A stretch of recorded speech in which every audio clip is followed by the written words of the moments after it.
Greetings from the voice of Allan Kardec. And welcome from the voice of the spirits. We are here today to take you on another audio journey that covers each question and its answer as presented in The Spirits Book by Allan Kardec. Today's segment is taken from Part 2, Chapter 3, The Return from the Corporeal to the Spirit Life. Questions 163 to 165 deal with the spirit's state of confusion after death. Enjoy.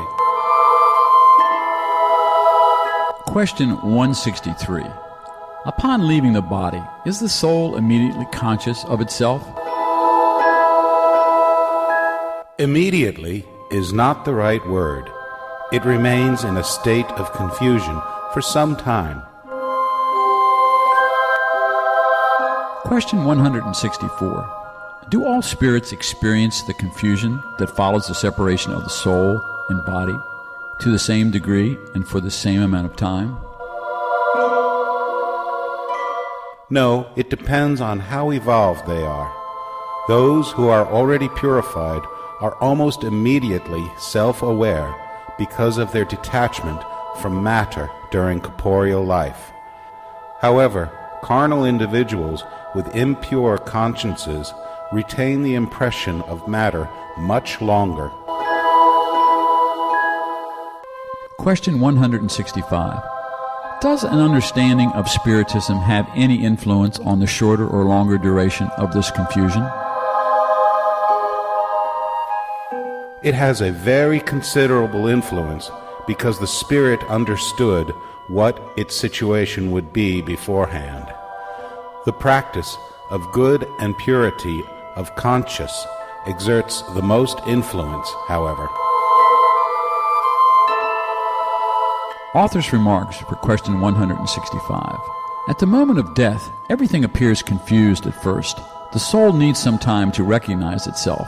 It feels dazed, like someone waking out of a deep sleep, who tries to understand the situation.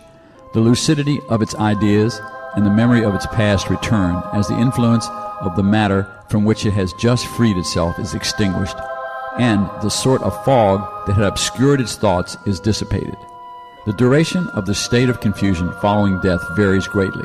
It may last a few hours, several months, or even years. The ones who experience it for the least amount of time are those who have identified themselves with their future state during life because they immediately understand their position. This confusion presents particular aspects depending on the character of the individual and especially depending on the type of death involved. In violent deaths, suicide, capital punishment, accident, stroke, mortal wounds, etc., the spirit is surprised and astonished. It does not believe itself to be dead. It stubbornly persists in asserting that it has not died. Moreover, it sees its body lying there and knows who it belongs to, but does not understand that it is now separate. It seeks out loved ones and speaks to them, but cannot understand why they cannot hear it. This illusion lasts until its separation is complete, and only then does it realize its situation and understand that it is no longer part of the world of the living. This phenomena is easy to explain. Surprised by its unforeseen death, the spirit is stunned by the sudden change that has taken place.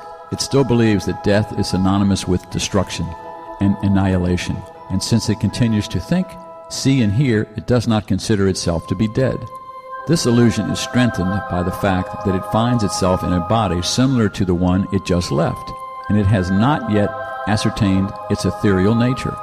Instead, it presumes that it is solid and compact like the other, and it is astonished when it is pointed out that this body is not tangible. It is a phenomena similar to that of some inexperienced somnambulists who do not believe that they are asleep.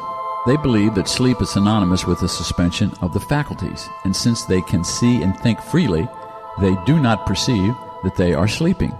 Even in cases where death has not occurred unexpectedly, some spirits display this peculiarity. However, it is more generalized among those who had not thought of dying despite having been ill. This leads to the curious spectacle of spirits who attend their own funeral, as though it were someone else's, and who speak of it as though it in no way concerns them, until they suddenly comprehend the truth. There is nothing painful about the state of confusion following death for mortal individuals. They are calm and their perceptions are those of a peaceful awakening. However, for those whose conscience is not pure, it is full of anxiety and anguish. In cases of collective death, it has been observed that all those who have perished at the same time do not always see one another immediately. In the confusion following death, each spirit goes its own way or concerns itself only with those in whom it takes an interest.